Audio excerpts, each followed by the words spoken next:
Hi friends, எல்லாருக்கும் வணக்கம். நீங்கள் எல்லோரும் எப்படி இருக்கீங்க? நீங்கள் எல்லாம் நல்லபடியாக இருக்க நான் கடவுள்கிட்ட வேண்டிக்கிறேன்.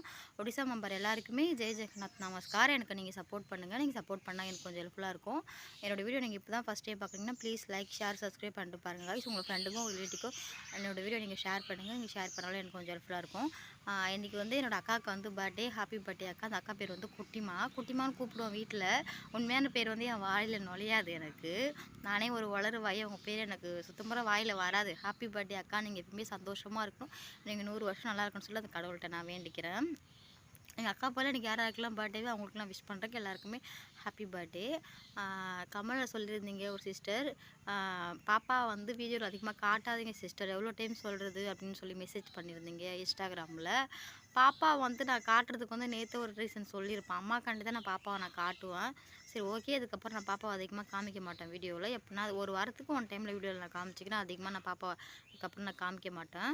அப்புறம் நெக்ஸ்ட்டு தேவிகான்னு ஒரு சிஸ்டர் எனக்கு இன்ஸ்டாகிராமில் சேட் பண்ணியிருந்தாங்க, என் கூட மெசேஜ் பண்ணியிருந்தாங்க. அவங்க என்ன சொல்லியிருந்தாங்கன்னு பார்த்தீங்கன்னா, ஜெயா நான் அவங்ககிட்ட எவ்வளோ நாள் பேச ட்ரை பண்ணேன், இன்றைக்கி தான் அவங்ககிட்ட நான் பேசணும், எவ்வளோ டைம் பேச ட்ரை பண்ணிக்கிறனால முடியல, இன்றைக்கி தான் உன் இன்ஸ்டாவில் ஐடி காண்டி பிடிச்சி நான் பேசுகிறேன் அப்படின்னு சொல்லியிருந்தாங்க. என்னோடய இன்ஸ்டாவில் வந்து நீங்கள் தமிழில் டைப் பண்ணுங்கள், ஜெயா சிவனியான்னு தமிழில் டைப் பண்ணாலே என்னோடய இன்ஸ்டாவில் ஐடி வரும்.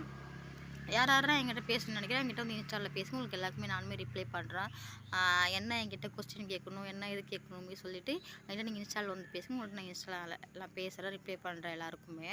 அதுக்கப்புறம் அந்த சிஸ்டர் என்ன சொல்லியிருந்தாங்கன்னு பார்த்தீங்கன்னா, நீ வந்து பாப்பாவுக்கு வந்து கல் உப்பு மிளகா வச்சு சுற்றி போடுறாப்பா அப்படி சொல்லியிருந்தீங்க. கல் உப்பு கிடைக்கலனாலும் பரவாயில்ல, எலுமிச்சம்பழம் வந்து அதுக்கு 4 கீத்தா அரிஞ்சு அதுக்குள்ளே மஞ்சள் வச்சு பாப்பாவை சுற்றி 4 பக்கம் பிச்சு போட்டுற அப்படின்னு சொல்லியிருந்தீங்க. பாப்பாவை பத்திரமா பார்த்துக்குங்க.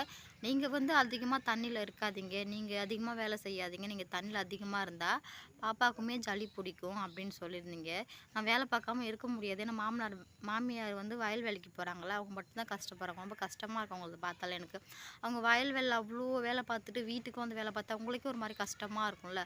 அதுக்காண்டி சாப்பாடெல்லாம் தனித்தனியாக செஞ்சு சாப்பிட்றோம். அவங்க வரத்துக்காட்டி நான் அவங்க சாப்பாடெல்லாம் பண்ணி வைக்க மாட்டோம், ஏன்னா அதால் ஒரு சண்டை வரக்கூடாது இல்லை அப்படின்னு சொல்லிட்டு தண்ணி எடுத்து வச்சுருவோம், பாத்திரம்லாம் விளக்கி வச்சுருவோம், வாசல் கூட்டி வச்சுருவோம்.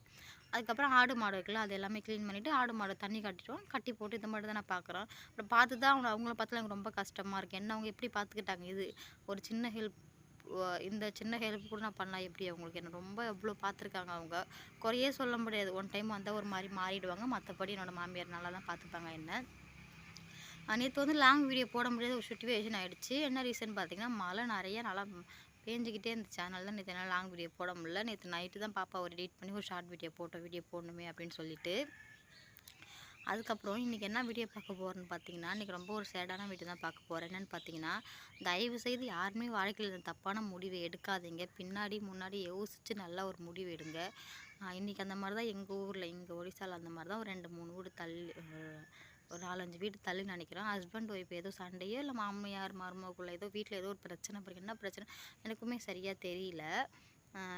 அவங்க அந்த அக்கா வந்து பைசன் குடித்து இறந்து போயிட்டாங்க ஒரு சின்ன விஷயத்தில். அது என்ன தான் சண்டை எனக்குமே சரியாக தெரியல. ஏன் இறந்தாங்கன்னா இந்த மாதிரி சண்டை, வீட்டுக்காரர் திட்டாரோ மாமியார் திட்டாங்களோ எல்லாமே சேர்ந்து அந்த அக்கா ஒரு மாதிரி திட்டிருக்காங்க பிறகு. திட்டின உடனே அவங்க இறந்து போயிட்டாங்க. இறந்த உடனே நேற்று காலையில் அவங்க 10 மணிக்கு போல் மருந்து குடிச்சிருக்காங்க, வயலுக்கு போடுவோம்ல அந்த மருந்து குடிச்சிருக்காங்க. அவங்களுக்கு வந்து யாருக்குமே சொல்லவே இல்லை. அந்த மருந்து குடிச்சிட்டு அவங்க அப்படியே தூங்கவே இல்லை, ஏதோ பண்ணிட்டு இருந்தாங்க பிறகு. அதுக்கப்புறம் பக்கத்து வீட்டுக்காரங்க நேராக பார்த்து இது பண்ணி அப்படியே வாசல்லே மயக்கம் போட்டு தலை சுற்றி ஏதோ ஊந்துட்டாங்க பிறகு. அதுக்கப்புறம் அவங்களுக்கு ஹாஸ்பிட்டல் கூப்பிட்டு போயிருந்தாங்க. ஹாஸ்பிட்டல் கூப்பிட்டு போயிட்டு ஒரு மணி நேரத்துலேயே அவங்க இறந்து போயிட்டாங்க. அவங்க எப்போ குடித்தாங்கன்னு யாருக்குமே தெரியவே இல்லைல்ல. அதுக்கப்புறம் பார்த்ததே அவங்கள ஈவினிங் டைமில் தான் பார்த்தாங்களே, ஒரு 3 மணி 4 மணி போல் தான் பார்த்தாங்க. அதுக்கப்புறம் ஆம்புலன்ஸுக்கு ஃபோன் பண்ணி வர வச்சு கூப்பிட்டு போயிருந்தாங்க. ஆனால் அவங்க போயிட்டு கொஞ்சம் டைம்லேயே இறந்து போயிட்டாங்க. ரொம்ப கஷ்டமாயிடுச்சு. சின்ன சின்ன குழந்தைங்க எனக்கு உங்களுக்கு 2 பொண்ணு ஒரு பையன் நினைக்கிறேன். பையன் கொஞ்சம் பெரிய 5ஆம் கிளாஸ் படிக்கிறான், ஒரு பொண்ணு 2 கிளாஸ் படிக்குது. ஒரு பாப்பா வந்து சின்னது, பாப்பா ஒரு 2.5 வயசு 3.5 வயசு, நல்லா விவரம்லாம் தெரியும், 2.5 வயசு 3 வயசு ஆகும்னு நினைக்கிறேன் அந்த பாப்பா. எனக்கு அப்படியே அவ்வளோ கஷ்டமாக அழுகே வந்துடுச்சு. யாருமே தயவு செய்து தப்பான முடிவுலாம் எடுக்கவே எடுக்காதீங்க.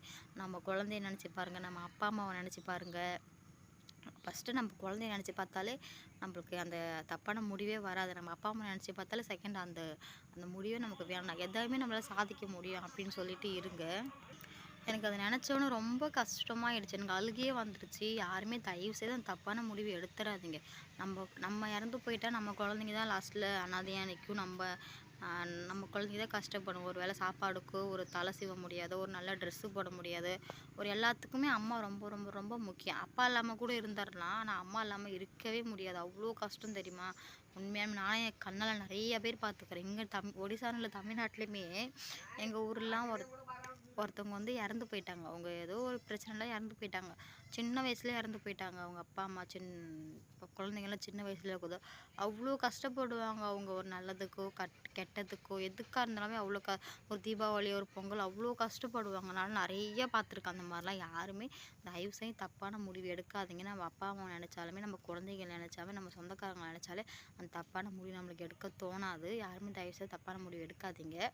ஆ செத்து போகிறது வந்து ஒரு கோழைத்தனம் தெரியுமா? எதுக்கா இருந்தாலும் நம்மளால முடியும்னு சொல்லி நம்மள வாழ்ந்து காட்டினவங்க முன்னாடி செத்து போகிறது உண்மையாலுமே கோழைத்தனம். அந்த மாதிரிலாம் யாருமே தயவுசெய்து எடுக்காதீங்க. எனக்கு ரொம்ப அழுகையே வந்துருச்சு நைட்லாம். அது எனக்கு அதை நினச்சி ஒரு மைண்டில் நான் இது பண்ணிக்கிட்டே இருந்தேன். அவ்வளோ கஷ்டமாயிடுச்சு. அந்த குழந்தைங்களாம் எப்படி ஒரு டைம் ஏங்கியிருக்கும்.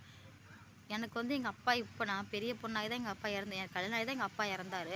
ஆனால் இருந்தாலுமே எங்கள் அப்பா எனக்கு இல்லையே இல்லையேன்னு சொல்லிட்டு இன்னுமே என் மனசுக்குள்ளே உறுத்திக்கிட்டே இருக்கும். அப்பா இல்லையே அப்பா இல்லையே அப்பா இல்லையே அப்படின்னு சொல்லிட்டு அந்த ஒரு ஒரு நிமிஷம் இன்னுமே எனக்கு ஒரு நாள் கூட எங்கள் அப்பாவை நினைக்காம நாங்கள் இருக்கவே மாட்டோம். அவர் எவ்வளோ சண்டை போட்டாலும் எவ்வளோ திட்டினாலும் ஒரு நாள் கூட எங்கள் அப்பாவை நினைக்காம நாங்கள் இருக்கவே மாட்டோம்.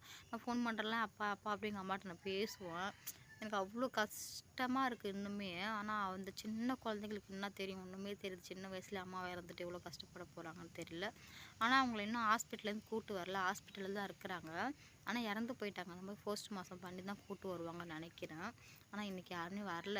என் மாமியார் என்றைக்குமே வயல் வேலைக்கு யாருமே போகலை இன்றைக்கி. ஏன்னு பார்த்தா அவங்க இறந்துட்டாங்களா, அதனால் வயல் வேலை பண்ணக்கூடாது அப்படின்னு சொல்லிட்டு வில்லேஜில் யாருமே வயல் வேலைக்கு போகலை. மாமியார் வந்து அவங்க வீட்டுக்கு தான் போயிருக்கிறாங்க. எப்போ வருவாங்கன்னு தெரியல. காலையிலேயே போனாங்க. எல்லாம் ஏதோ பேசிட்டு இருந்தாங்க அப்படின்னு சொல்லிட்டு போயிருக்காங்க மாமனார். பாப்பா வந்து தூங்கிட்டு இருக்கா. மாமனார் மாமியார் எல்லாமே போயிருக்காங்க. அதுக்காண்டி தான் அந்த வீடியோ. யாரும் தயவு செய்து தப்பான முடிவு எடுக்காதீங்க. இந்த வீடியோ பிடிச்சிருந்தா ப்ளீஸ் லைக், ஷேர், சப்ஸ்கிரைப் பண்ணுங்கள். பை ஃப்ரெண்ட்ஸ், நெக்ஸ்ட் வீடியோ பார்க்கலாம்.